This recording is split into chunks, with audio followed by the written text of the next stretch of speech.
Bom, gente, meu nome é Dária, como eu já tinha me apresentado no outro vídeo da correção do questionário que eu coloquei no blog, né? Eu ensino história, né? Também sou formada em gastronomia e ensino história já ensinei história do sexto ao oitavo e também do sexto ao nono ano, né? Neste momento eu estou aqui para fazer um pouco da resenha do livro, inclusive que eu comentei no questionário, tanto eu elaborei o questionário, como também fiz aquelas correções das 10 perguntas que eu coloquei no blog.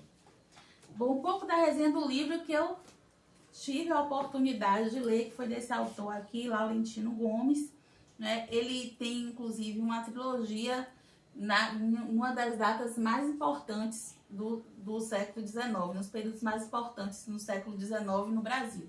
Inclusive, o tema do blog é Brasil, século XIX, Brasil no século XIX. Então, Laurentino, esse livro aqui, 1808, inclusive é um livro premiado, é um livro que ele foi lançado também nos Estados Unidos, né? O Laurentino, ele é paranaense, foi 6 vezes ganhador do prêmio Jabuti, né? E o Laurentino é o autor desse livro, claro. Esse livro aqui, da trilogia, foi um dos que tiveram mais destaques. Mais destaques foi esse 1808. Eu também tenho o 1822. Também comecei a ler o 1822, mas tive que fazer algumas interrupções. E em breve estarei lendo o 1889, foi o trabalho dele. A princípio ele fala que, ele destaca aqui umas questões que ele foi chamado pelo diretor da revista Veja para fazer algumas edições sobre, não sei se foi o descobrimento do Brasil, eu não estou lembrando direito, mas se foi algumas edições sobre a história do Brasil.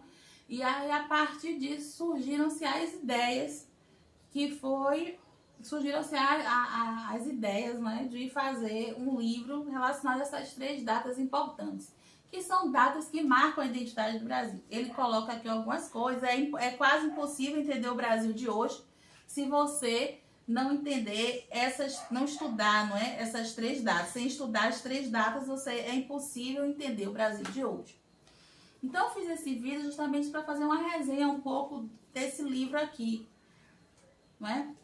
O 1808.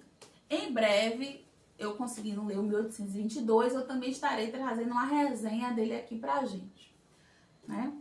Bom, esse livro eu comecei a ler dia 2 de maio e concluí 28 de agosto desse ano, 2020, né? Poderia ter conseguido ler todos em menos tempo, mas teve outros estudos também na minha área da área de história e não foi possível eu conseguir ler em menos, mas cada um tem a sua leitura, né? Seu tempo de leitura. O título do livro que ele fala é 1808, como uma rainha louca, um príncipe medroso e uma corte corrupta enganaram Napoleão e mudaram a história de Portugal e do Brasil.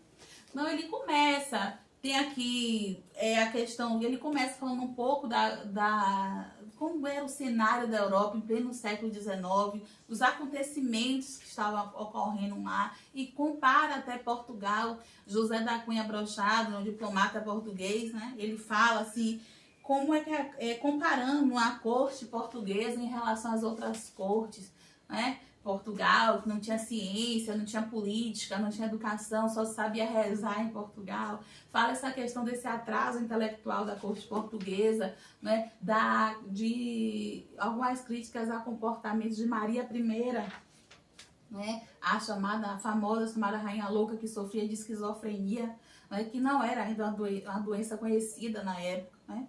E ainda fala um pouco dessa comparação, mesmos sintomas dela com essa doença e o rei George, né? Da Inglaterra. E que tinham, inclusive, os mesmos médicos que tratavam a Maria I, tratavam o rei George. Então, ele fala aqui a questão do Império Decadente português. Eu acho muito interessante se você entender quem era Portugal naquele período.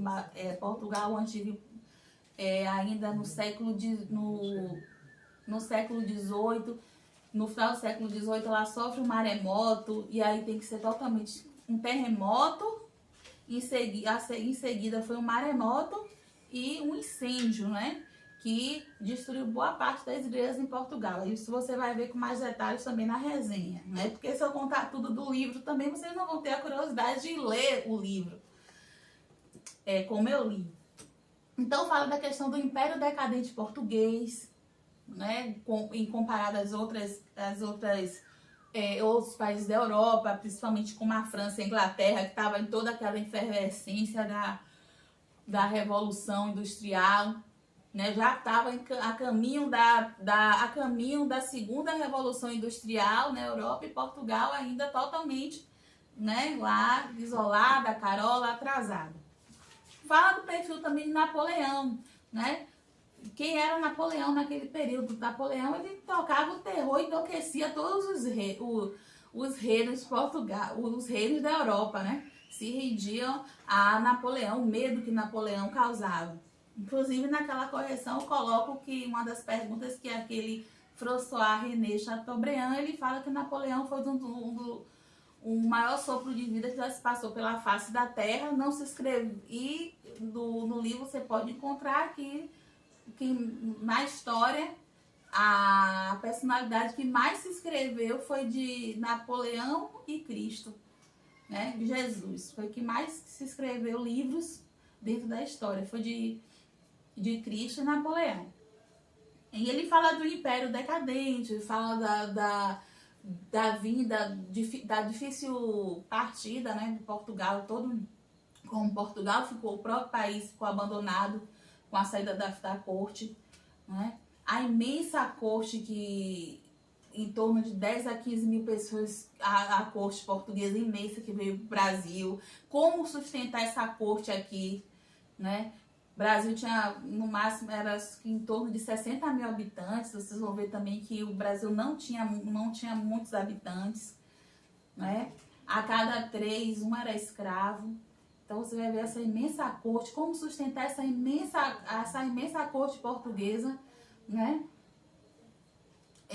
Totalmente sem trabalhar, sem gerar riqueza, né? Com a riqueza que não gera riqueza. E vamos ao processo de escravidão, e dos que já estavam aqui, não é?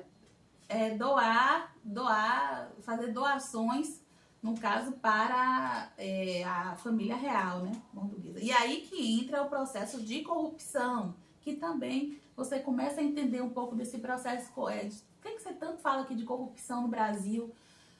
Porque é algo que já vem dentro dessa raiz aqui, dessa formação mesmo brasileira, né?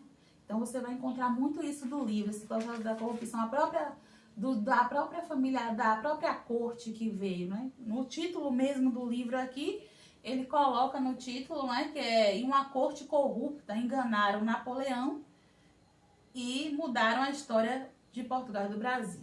Apesar de Dom João VI, com toda essa fama de apático, de medroso, né, medo de trovoadas, muito religioso e tudo mais, Dom João VI foi um soberano muito esperto.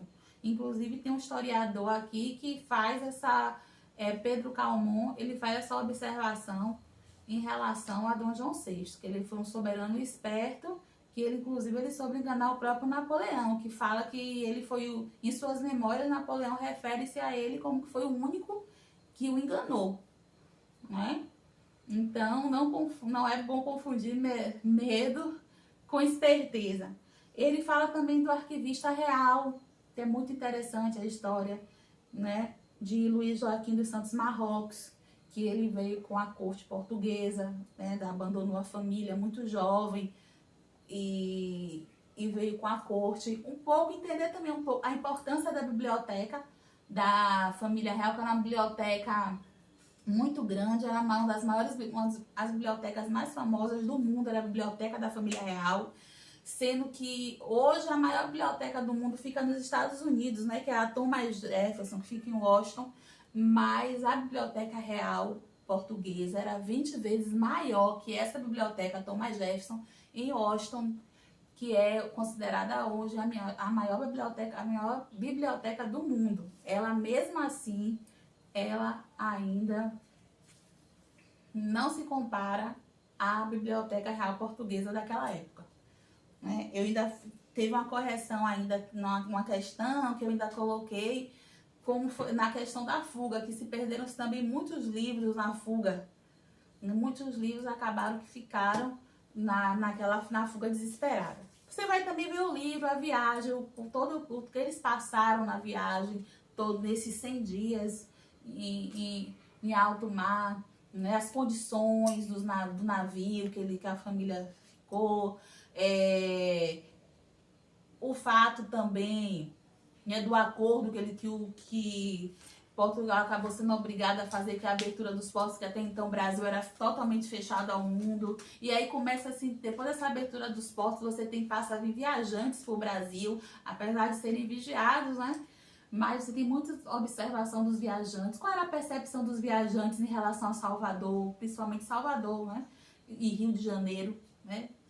Como era o Rio de Janeiro, como era Salvador, qual era a aparência, como era o comportamento dessas pessoas. Será que essas pessoas aqui no Brasil eram civilizadas, eram bem comportadas? Não é? Como era o Brasil em pleno século XIX e como eram os habitantes do Brasil em pleno século XIX e qual era a percepção que eles tinham, que esses viajantes, né, da Inglaterra, da Alemanha, da França, quando vinham aqui para o Brasil, qual era a percepção deles, né?